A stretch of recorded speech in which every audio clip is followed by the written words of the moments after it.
Praise the Lord. உங்களை சந்திப்பதில் மகிழ்ச்சி கொள்கிறேன். இன்று நேரத்தில் ஒரு காரியத்தை உங்களோடு பகிர்ந்து கொள்ள ஆசைப்படுகிறேன்.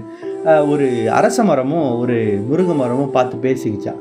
அரச மரம் பார்த்து சொல்லிச்சான், நான் பற்றியா இவ்வளோ ஸ்ட்ராங்காக இருக்கேன், நான் எவ்வளோ பெரிய மரமாக இருக்கேன் பற்றியா, என் நிழலில் எத்தனை பேர் தங்குறாங்க பற்றியா, எவ்வளோ புயல் வந்தாலும் நான் எவ்வளோ ஸ்ட்ராங்காக இருக்கேன் பற்றியா, ஒரு புயல் மழைக்கு கூட நீ தாங்க மாட்ட அப்படின்னு சொல்லிட்டு முருங்கை மரத்தை பார்த்துட்டு சிரிச்சுதான்.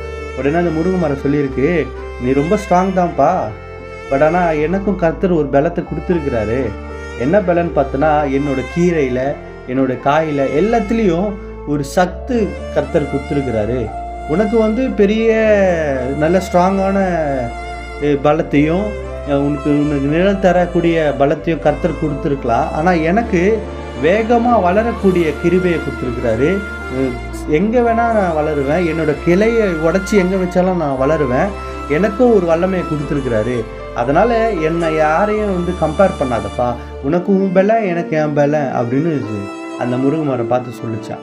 வேதத்துலேயும் சங்கீதக்காரன் விதமாக எழுதுகிறான். சங்கீதம் 28:8 வசனம் விதமாக சொல்லுகிறது, கர்த்தர் அவர்களுடைய பலன், கர்த்தர் அவர்களுடைய பலன், அவர் தான் நம்மளுக்கு பலன். நம்ம யாரையும் கம்பேர் பண்ணவே வேண்டாம். ஏன்னா அவங்களுக்கு கர்த்தர் ஒரு பலத்தை கொடுத்து அவர் நம்ம கூட பலனாக இருக்கிறார். இந்த நேரத்துலையும் அநேகரை பார்த்து கம்பேர் பண்ணிவிட்டு, அநேகரை பார்த்து இவங்க இப்படி இருக்காங்க, இவங்க எப்படி இருக்காங்க, இவங்க எப்படி இருக்காங்கன்னு பார்க்க வேண்டாம். உங்களுக்குன்னு ஒரு பலனுக்கு இருக்குது.